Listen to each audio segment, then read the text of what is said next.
Hello everyone.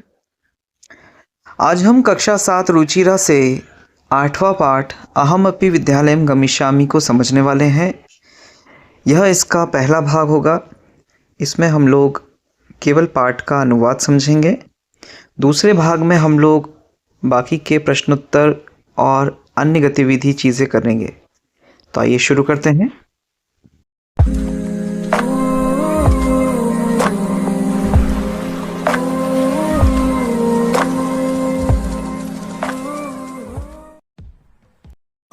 अष्टम पाठः अहमपि विद्यालयं गमिष्यामि। मालिनी प्रतिवेशिनीं प्रति। गिरिजे मम पुत्रः मातुलगृहं प्रति प्रस्थितः। काचिद् अन्यां कामपि महिला कार्यार्थं जानासि तर्हि प्रेक्षय। मालिनी कहती है, अरे गिरिजा, मेरा पुत्र अपने मामा के घर गया हुआ है। अगर तुम किसी घरेलू काम जानने वाली महिला को जानती हो तो उसे मेरे पास भेज दो। गिरिजा, आम सखी, अद्य प्रातः एव मम सहायिका स्वसुतायाः कृते कर्मार्थं पृच्छति स्म। श्वः प्रातः एव तया सह वार्तां करिष्यामि। अग्रिमदिने प्रातःकाले 6:00 एव मालिन्याः गृहघण्टिका आगन्तारं कमपि सूचयति। मालिनी द्वारम् उद्घाटयति। पश्यति यत् गिरिजायाः सेविकया दर्शनया सह एका 8 वर्षदेशीय बालिका तिष्ठति। गिरिजा कहती है, हाँ सखी, आज सुबह ही मेरी काम वाली यानी सहायिका अपनी पुत्री के लिए काम का पूछ रही थी।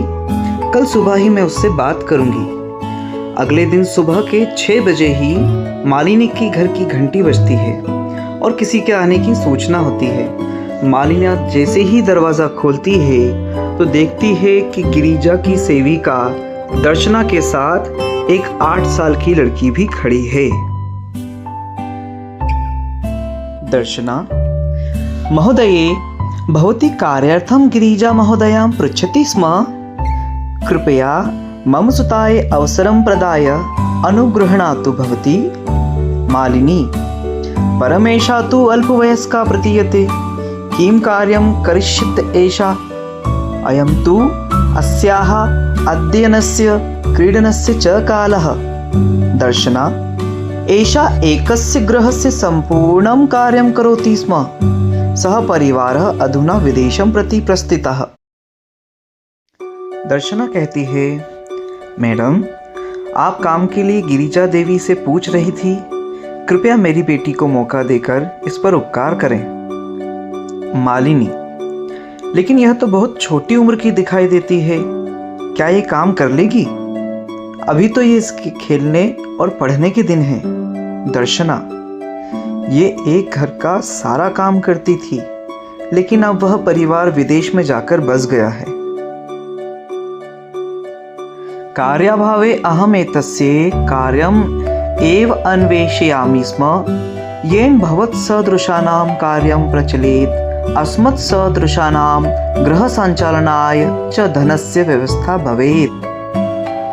यहाँ दर्शना अपनी परिस्थिति बताते हुए कहती है कि काम की कमी के कारण मैं अपनी बच्ची के लिए काम ढूंढ रही थी, जिससे आप जैसे लोगों का भी घर चले और हम जैसे लोगों के लिए धन की व्यवस्था भी हो सके। मालिनी, परम एतत्तु सर्वथा अनुचितं। किं न जानासि यत् शिक्षा तु सर्वेषां बालकानां सर्वासां बालिकानां च मौलिक अधिकारः। तब मालिनी आश्चर्यचकित होकर कहती है, लेकिन यह तो बिल्कुल गलत है। क्या तुम नहीं जानती कि शिक्षा तो सभी लड़के और लड़कियों का मूलभूत अधिकार है? दर्शना, महोदय, अस्मत् सादृशानां तु मौलिकाः अधिकाराः केवलं सोदरपूर्तिरेवास्ति। एतस्य व्यवस्थायै एव अहं सर्वस्मिन् दिने 5-6 गृहाणां कार्यं करोमि। मम रुग्णः पतिः तु किंचिदपि कार्यं न करोति। तब दर्शना कहती है, अरे मैडम, हमारे जैसों का तो मूलभूत अधिकार सिर्फ अपना पेट भरना ही है। इसीलिए तो मैं पूरे दिन भर 5-6 घरों का काम करती हूँ। मेरे बीमार पति तो कुछ भी काम नहीं कर पाते। अतः अहम मम पुत्री च मिलित्वा परिवारस्य भरण पोषणं कुर्वः। अस्मिन् महार्घता काले मूलभूत आवश्यकतानां कृते एव धनं पर्याप्तं न भवति, तर्हि कथं विद्यालय शुल्कं, गणवेशं, पुस्तक अन्यादीनि क्रेतुं धनमानेष्यामि। दर्शना आगे कहती है कि इसीलिए मैं और मेरी बेटी मिलकर अपने परिवार का भरण पोषण करते हैं। इस महंगाई में तो अपनी ज़रूरतों के लिए ही धन काफ़ी नहीं होता, तो कैसे स्कूल की फीस, ड्रेस और किताबें खरीदने के लिए धन लाएंगे। मालिनी, अहो अज्ञानं भवत्याः किं न जानासि यत् 92-द्विसहस्रतमे वर्षे सर्वकारेण सर्वेषां बालकानां सर्वासां बालानां कृते शिक्षायाः मौलिक अधिकारस्य घोषणा कृता। तब मालिनी उसे समझाते हुए कहती है कि अरे ये तो आपकी मूर्खता है। क्या आप नहीं जानते कि सन 2001 से ही भारत सरकार ने सभी लड़के और लड़कियों के लिए शिक्षा के मौलिक अधिकार की घोषणा की है। अर्थात 2001 से भारत सरकार ने यह नियम लागू किया है कि देश के सभी लड़के और लड़कियों को मुफ्त शिक्षा प्राप्त करने का अधिकार है।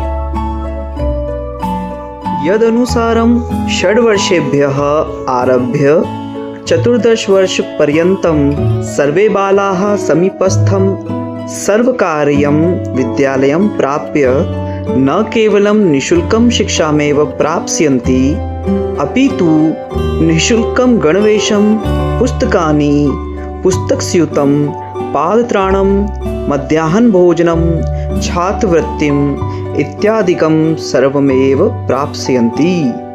दर्शना अप्येवम् आश्चर्येण मालिनीं पश्यति।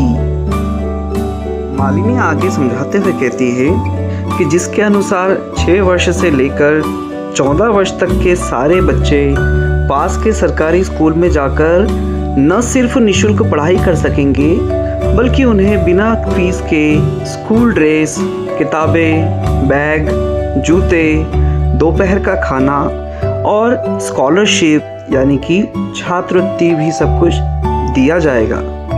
दर्शना, ऐसा भी है? वह आश्चर्यचकित होकर मालिनी को देखती है। मालिनी, आम वस्तुतः एवमेव। दर्शना, कृतार्थतां प्रकटयन्ती अनुगृहीता अस्मि महोदये। एतत् बोधनाय अहम् अद्यैवास्याः प्रवेशं समीपस्थे विद्यालये कारिष्यामि। दर्शनायाः पुत्री उल्लासेन सह अहम विद्यालयं गमिष्यामि, अहमपि पठिष्यामि। दर्शना धन्यवाद प्रकट करती हुई कहती है, मैडम आपने जो भी बताया मैं उसके लिए आपकी आभारी हूँ। मैं आज ही इसका प्रवेश पास के ही विद्यालय में कराऊंगी। दर्शना की बेटी भी खुशी के साथ कहती है, मैं विद्यालय जाऊंगी, मैं भी पढ़ूंगी। इति उक्त्वा कर्तलवादन सहितं नृत्यति, मालिनीं प्रति च कृतज्ञां ज्ञापयति। ऐसा कहकर वह बालिका ताली बजाकर नाचती है और मालिनी के लिए आभार व्यक्त करती है। इस पाठ के प्रथम भाग में हम लोगों ने इसका हिंदी रूपांतर समझा, साथ ही हमने यह भी जाना कि शिक्षा सभी का मौलिक अधिकार है और कोई भी बालक या बालिका इससे वंचित नहीं रहना चाहिए।